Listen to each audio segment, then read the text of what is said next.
రాష్ట్ర వ్యాప్తంగా వికలాంగులు రోడ్డెక్కుతున్నారు. కలెక్టరేట్ల దగ్గర ధర్నాలు చేస్తున్నారు. వాళ్ళలో కొందరు పింఛన్లు తొలగించబడిన వాళ్ళు ఉన్నారు. మరికొందరు పింఛన్లు తొలగించేందుకు నోటీసులు అందుకున్న వాళ్ళు కూడా ఉన్నారు. వీళ్ళందరి కళ్ళ ముందే కనిపిస్తోంది. ఎవరు చూసినా చెప్తారు వీళ్ళు వికలాంగులు, అంగవైకల్యం ఉందని.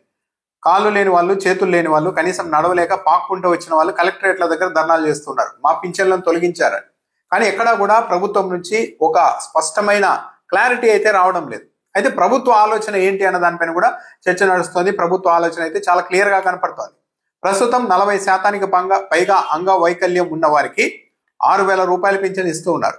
ఇక పూర్తి స్థాయిలో అంగవైకల్యం అంటే 80% పైగా అంగవైకల్యం ఉన్న వారికి నెలకు 15,000 రూపాయలు పింఛన్ ఇస్తూ ఉన్నారు. అయితే ఈ కేటగిరీలన్నీ తగ్గించేసేయాలి, వీళ్ళనంత డబ్బులు మిగిల్చాలి అన్నదే ప్రభుత్వ పెద్దల ఆలోచనగా చెప్తూ ఉన్నారు. 80% పైగా అంగవైకల్యంతో ఇప్పటి వరకు 15,000 రూపాయల పింఛన్ తీసుకుంటున్న వాళ్ళని ఆ కేటగిరీ నుంచి తదుపరి కింది కేటగిరీలు అంటే నెలకు 6,000 రూపాయలు అందుకునే కేటగిరీలోనికి వేసే ప్రయత్నాలు చేస్తూ ఉన్నారు. అందులో భాగంగానే ఈ వ్యవహారం నడుపుతూ ఉన్నారు. అలాగే 6,000 రూపాయల పింఛన్ అందుకుంటున్న వాళ్ళని కొత్తగా రీవెరిఫికేషన్ లో మీకు 40% కూడా అంగవైకల్యం లేదు అంటూ డాక్టర్ల ద్వారా సర్టిఫికేట్ ఇప్పించి వాళ్ళని పూర్తిగా అసలు పింఛనే లేకుండా చేస్తున్నారు. ఫోటోలతో సహా ఇవన్నీ పత్రికల్లో వస్తూనే ఉన్నాయి. ఇక 40% పైగా అంగవైకల్యం ఉండి 60 ఏళ్లు దాటిన వాళ్ళని ఏకంగా అసలు ఇంకా ఈ వికలాంగుల పింఛన్ కేటగిరీలోని కాకుండా వృద్ధాప్య పింఛన్ల కేటగిరీలోనికి మార్చేస్తూ ఉన్నారు. అంటే 4,000 రూపాయలు.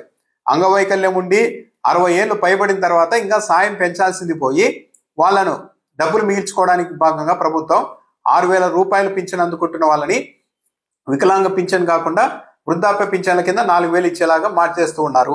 ఇది బ్రాడ్ గా ప్రభుత్వం మీద వస్తున్న ప్రధాన ఆరోపణలు. ప్రభుత్వం ఈ వ్యవహారాన్ని అంతా డబ్బులు మిగిల్చుకునేందుకు చేస్తూ ఉంటే దీని ప్రభావం ప్రత్యక్షంగా వికలాంగులై ఉండి ప్రభుత్వ ఉద్యోగాల కోసం ప్రయత్నాలు చేస్తున్న వాళ్ళ మీద కూడా పడుతోంది. ఇప్పుడు రీవెరిఫికేషన్ లో సదరన్ సర్టిఫికేట్లలో వాళ్ళ వైకల్యాన్ని తగ్గించేస్తున్నారు. దాదాపు గతంలో 80% పైగా ఉన్నదాన్ని ఇప్పుడు 40%, 50% ఇచ్చేశారు. 40% పైగా ఉన్న వాళ్ళని అసలు అంగవైకల్యమే లేదు అంటే సర్టిఫై చేస్తూ ఉన్నారు. దీనివల్ల తమకు ఉద్యోగ అన్వేషణలో కూడా పెద్ద ఎత్తున ఇబ్బందులు వస్తాయని ఆందోళన చెందుతున్నారు వికలాంగులు. అయితే వైద్యులు ఎందుకు ఇంత నిర్దాక్షిణ్యంగా ఇలాంటి సర్టిఫికేట్ ఇస్తున్నారు కళ్ళ ముందు అంగవైకల్యం కనిపిస్తున్నా అని అంటే ప్రభుత్వ పెద్దలు ఇప్పటికే వైద్యుల్ని బెదరగొట్టేశారు. గత కేబినెట్ సమావేశాల్లోనే వైద్యులు ఇష్టానుసారం అంగవైకల్య శాతాన్ని పెంచి చూపిస్తే మీ మీద చర్యలు తీసుకుంటాం, క్రిమినల్ కేసులు పెడతామంటూ కూడా కేబినెట్ లో మంత్రులు హెచ్చరించారు. దాంతో వైద్యులు కూడా చాలా చోట్ల మాకెందుకు ఇబ్బంది అన్నట్టు మానవీయ కోణంలో కాకుండా పూర్తిగా యాంత్రికంగా పనిచేస్తూ వీళ్ళ శాతాన్ని తగ్గించేసి పింఛన్ల కేటగిరీలే మారిపోయేలాగా, కొందరికి పింఛన్లే లేకుండా చేసేలాగా చేస్తూ ఉన్నారు. ప్రభుత్వం చెప్పేది వైసీపీ హయాంలో ఇష్టానుసారం ఈ అంగవైకల్య శాతాన్ని పెంచి ఇష్టానుసారం పింఛన్లు ఇచ్చారు, మేము అన్నిటినీ సెటరేట్ చేస్తున్నాం, అనర్హుల్ని తొలగిస్తున్నాం అని చెప్తున్నారు. కానీ ఇదే వైద్యులు అప్పట్లో సర్టిఫికేట్ ఇచ్చారు. కానీ ఇప్పుడు అదే వైద్యులు మళ్ళా తగ్గించేస్తూ ఉన్నారు. అంటే ప్రభుత్వ పెద్దల ఆలోచన విధానాలకు అనుగుణంగానే ప్రభుత్వ వైద్యులు కూడా నిర్ణయాలు తీసుకుంటున్నారు, సర్టిఫికేట్లు ఇస్తూ ఉన్నారు అనేది కూడా చాలా క్లియర్ గా అర్థమవుతుంది. సరే, వైఎస్ఆర్సీపీ హయాంలో ఇష్టానుసారం అనర్హులకి ఇచ్చారని చెప్తున్నారు. కానీ పత్రికల్లో ఫోటోలతో సహా కథనాలు వస్తూ ఉన్నాయి. ఒక వ్యక్తి 15 ఏళ్ళుగా పింఛన్ తీసుకుంటున్నారు, 2 చేతులు లేవు, ఫోటో కూడా వేశారు సాక్షిలో, 2 చేతులు లేవు, 75% అంగవైకల్యంతో గతంలో సర్టిఫికేట్ తెచ్చుకొని 6,000 రూపాయలు పింఛన్ తీసుకుంటూ ఉంటే ఇప్పుడు అతనికి 2 చేతులు లేవు, పూర్తిగా ఫోటోలో కనపడుతుంది. ఇప్పుడు అతనికి కనీసం 40% కూడా అంగవైకల్యం లేదు అంటూ పూర్తిగా పింఛన్ తీసేశారు. ఇంతకు మించిన అన్యాయం ఏముంటుంది?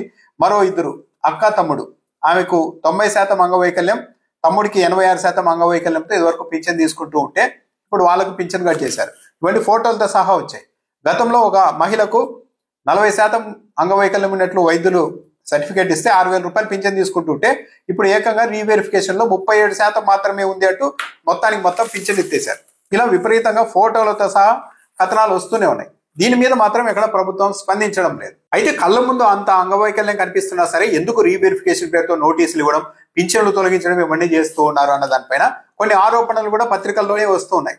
ఇదంతా మళ్ళా ఈ సర్టిఫికేట్లు జారీ చేసే వైద్యులు, అధికార పార్టీకి సంబంధించిన నాయకులు కుమ్మక్కై ఈ వ్యవహారం నడుపుతూ ఉన్నారు. వీళ్ళను మీకు అసలు అంగవైకల్యమే ఉన్నట్టుగా సర్టిఫికేట్ ఇవ్వము, అలా రాదు అని చెప్పి బెదరగొట్టడం ద్వారా ఒక్కొక్కరి నుంచి 50,000 రూపాయలు, 30,000 రూపాయలు ఇలా డిమాండ్ చేసి వసూలు చేసుకొని ఆ తర్వాత అంగవైకల్యం ఉన్నట్టు పింఛన్కి ఎలిజిబిలిటీ అయ్యేలాగా సర్టిఫికేట్లు ఇచ్చే ప్రయత్నాలు కూడా చేస్తూ ఉన్నారన్న ఆరోపణలు కూడా పత్రికల్లో వస్తున్నాయి. అంటే ముందు అందరికీ పింఛన్లు కట్ చేయడం, లేకుంటే మీ పింఛన్లు తీసేస్తాం అని నోటీసులు ఇవ్వడం, రీవెరిఫికేషన్కి వచ్చినప్పుడు డబ్బులు తీసుకొని మళ్ళా గుర్తించడం ఇవన్నీ చేస్తూ ఉన్నారు అన్న ఒక ఆరోపణలు కూడా వస్తున్నాయి. అయితే ప్రభుత్వం కలెక్టరేట్ల దగ్గర ధర్నాలు చేస్తున్న వాళ్ళని గమనిస్తే అర్థమవుతుంది. 2 కాళ్ళు లేని వాళ్ళు, 2 చేతులు లేని వాళ్ళు, నడవలేని వాళ్ళు, వీల్ చైర్లలో వచ్చిన వాళ్ళు, అలాంటి వాళ్ళంతా అక్కడ వచ్చి ధర్నాలు చేస్తూ ఉంటే ఏం లేదు, అర్హులకి మాత్రం ఉంటాయి, అనర్హుల్ని మాత్రమే మేము తొలగిస్తామని ప్రభుత్వం ఎలా వాదిస్తోంది అన్న ఒక చర్చ కూడా వస్తుంది. వాళ్ళ పట్ల ప్రభుత్వాలు ఉదాసీన భావనతో ఉండాలి కానీ వాళ్ళని మరింత వేధించేలాగా, వాళ్ళ మీద వాళ్ళకే ఇబ్బంది కలిగేలాగా వ్యవహరించడం అయితే కరెక్ట్ కాదు. 2-3 చోట్ల ఆల్రెడీ కొందరు పింఛన్లు ఆగిపోయేసరికి ఏం చేయాలో తెలియక బలవంతంగా ప్రాణాలు తీసుకుంటూ ఉన్నారు. దీనిలో తెలుగుదేశం పార్టీ మీడియా మాత్రం లేదు, వాళ్ళు వేరే కారణాలతో చనిపోతున్నారని చెప్తున్నారు. ప్రజాశక్తి లాంటి పత్రికల్లో కూడా, సరే సాక్షిలో అంటే వైసీపీ వాళ్ళ పత్రిక అంటారు, ప్రజాశక్తి లాంటి పత్రికల్లో కూడా కథనాలు వస్తూనే ఉన్నాయి. వీళ్ళు లేదు, పింఛన్లు తొలగించడం వల్లే వీళ్ళు ప్రాణాలు కోల్పోతున్నారు అని. ఈ రోజు కూడా ఒక వ్యక్తికి సంబంధించి కథనం వచ్చింది. ప్రభుత్వం మాత్రం లేదు, పింఛన్లకు దానికి సంబంధం లేదు అంటారు. కానీ ఫోటోలు వస్తున్నాయి కలెక్టరేట్ల దగ్గర అలా ధర్నాలు చేస్తున్న వాళ్ళు. మరి ఎందుకు ధర్నాలు చేస్తున్నట్టు? కాళ్ళు లేని వాళ్ళు, చేతులు లేని వాళ్ళని పింఛన్లు తొలగించేశారు. మనం కంటికి కనిపిస్తే ఎవరైనా చెప్తారు, డాక్టర్లు కూడా చెప్పాల్సిన అవసరం లేదు కొంతమందికి అంగవైకల్యం ఉందా లేదా అని. ఎస్, ఇతనికి 2 కాళ్ళు లేవు, 2 చేతులు లేవని చూసిన వాళ్ళు ఎవరైనా చెప్తారు.